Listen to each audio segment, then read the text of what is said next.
Welcome to பவன்யாஸ் kitchen. இன்றைக்கி நம்ம கிச்சனில் பார்க்க போகிற ரெசிபி அவன் தேவையில்லை ஈஸ்ட் இல்லாத பீஸா வீட்டிலே எப்படி செய்யுதுன்னு பார்க்க போகிறோம். ரொம்ப கலர்ஃபுல்லாக எம்மியாக இருக்க போது. ஃபர்ஸ்ட் டைம் பார்க்குறவங்க மறக்காமல் சப்ஸ்கிரைப் பண்ணிவிட்டு பக்கத்தில் இருக்கிற பெல் ஐக்கான் ப்ரெஸ் பண்ணி ஆள்னு கொடுங்க. வாங்க பீஸா எப்படி செய்கிறதுன்னு பார்க்கலாம். ஃபஸ்ட்டு நம்ம பீஸாக்கு பேஸ் தயார் பண்ணணும். அதுக்கு மாவு பிசையலாம். மைதா 1 கப் எடுத்திருக்கேன். அடுத்தது தயிர் 1/4 கப்பு, 1 டேபிள் ஸ்பூன் அளவு சமையல் எண்ணெய், அதாவது சன்ஃப்ளவர் ஆயில் எடுத்துக்கோங்க. அடுத்ததாக பார்த்திங்கன்னா 1/2 டீஸ்பூனுக்கு கம்மியாக நம்ம டேபிள் சால்ட் எடுத்துக்கலாம். 1 டீஸ்பூன் அளவுக்கு பேக்கிங் பவுடர் சேர்த்துக்கலாம். எல்லாமே சேர்த்துட்டு நல்லா மிக்ஸ் பண்ணி விட்டுறலாம்.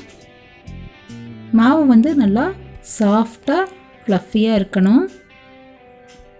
இதுக்கு தண்ணி நம்ம 2 டேபிள் ஸ்பூன் அளவு தண்ணி தேவைப்படும். நம்ம ஏற்கனவே தயிர் சேர்த்துருக்கோம், அதனால் இதிலேயே கொஞ்சம் பிசைஞ்சிட்டு தண்ணி தேவைப்படும் போது சேர்த்துக்கலாம்.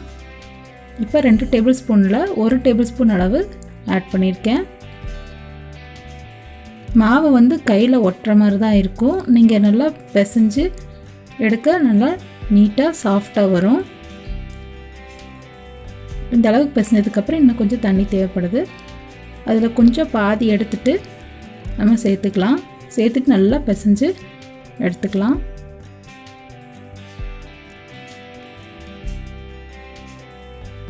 ஒரு 5 நிமிஷம் போல் இந்த மாதிரி பிசைஞ்சிங்கன்னா கையில் எதுவும் ஒட்டாது, அப்படியே சாஃப்டாக வந்துடும். இந்த மாதிரி நல்லா பிசைஞ்சு எடுத்துக்கோங்க. இந்த மாதிரி சாஃப்டாக வந்ததுக்கப்புறம் நம்ம 1 டீஸ்பூன் அளவு எண்ணெய் சேர்த்துட்டு மேலே நல்லா தொடச்சி விட்டுடலாம். அப்போ தான் மாவு காஞ்சி போகாமல் இருக்கும்.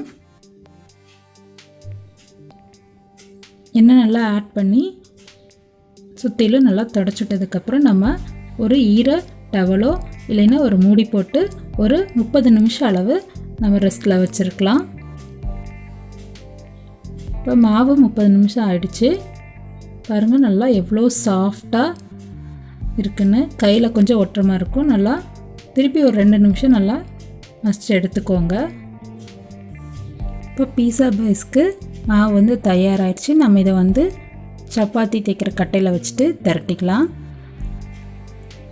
ஒரு மீடியமாக நம்ம கையிலையே கொஞ்சம் மாவு தொட்டுட்டு திரட்டி விட்டுக்கலாம். அடுத்தது எந்த இடத்துலலாம் கனமாக இருக்கோ நம்ம கொஞ்சம் சப்பாத்தி கட்டை வச்சு நல்லா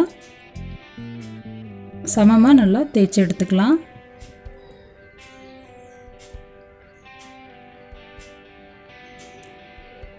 ரொம்ப தின்னாகவும் திரட்டக்கூடாது. ஏன்னா நம்ம பேனில் தான் சமைக்க போகிறோம். அதனால் வேகிறதுக்கு ரொம்ப சிரமமாயிடும். இந்த மாதிரி லைட்டாக ஒரு சென்டிமீட்டருக்கு கம்மியாகவே ஒரு கனமாக தேய்ச்சி எடுத்துக்கலாம். நம்ம இந்த மாதிரி தேய்ச்சி எடுத்ததுக்கப்புறம் நம்ம எந்த பேனில் சமைக்க போகிறோமோ அந்த பேனில் மாற்றி வச்சுக்கலாம். இப்போது நம்ம ஸ்டவ்வில் வச்சுட்டு ஒரு 3 நிமிஷம் போல் நம்ம லைட்டாக அடியில் சூடுபடுத்தி எடுத்துக்கலாம்.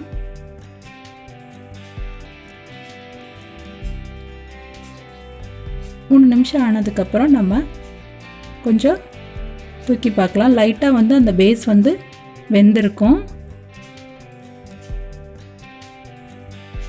இந்த மாதிரி லைட்டாக வெந்ததுக்கப்புறம் நம்ம ஸ்டவ் ஆஃப் பண்ணிவிட்டு திருப்பி வச்சுட்டு நம்ம இதுக்கு மேலே நம்ம சாஸு டாப்பிங்ஸ் எல்லாம் போட்டுக்கலாம். பீஸா சாஸும் நம்ம ஆட் பண்ணுற சீசனிங்கு எப்படி செய்கிறதுன்னு உங்களுக்கு வீடியோ லிங்க்கு கொடுக்குறேன். இப்போ இந்த சாஸை மேலே ஃபுல்லாக நீட்டாக தேய்ச்சி விட்டுக்கலாம். அடுத்தது பார்த்திங்கன்னா நான் இன்றைக்கி பச்சை மற்றும் சிகப்பு குடமிளகாய் எடுத்திருக்கேன். அதை நல்லா ஈவனாக எல்லாத்துலேயும் டெக்கரேட் பண்ணிக்கலாம். இந்த மாதிரி ஆட் பண்ணிவிட்டு அடுத்தது கார்ன் எடுத்து வச்சுருக்கேன், ஸ்வீட் கார்ன், அதையும் ஆட் பண்ணிக்கலாம். நல்லா கலர்ஃபுல்லாக இருக்கும். நீங்கள் மஞ்சள் கலர் குடமிளகாயும் சேர்த்துக்கலாம். காய்கறிகளை நம்ம நீல வாக்குலேயும் ஆட் பண்ணலாம். நான் குடமிளகாய் வந்து இந்த மாதிரி க்யூபாக கட் பண்ணங்காட்டி எல்லா வெஜிடபிள்ஸும் அந்த மாதிரி க்யூப்ஸாகவே கட் பண்ணிட்டேன்.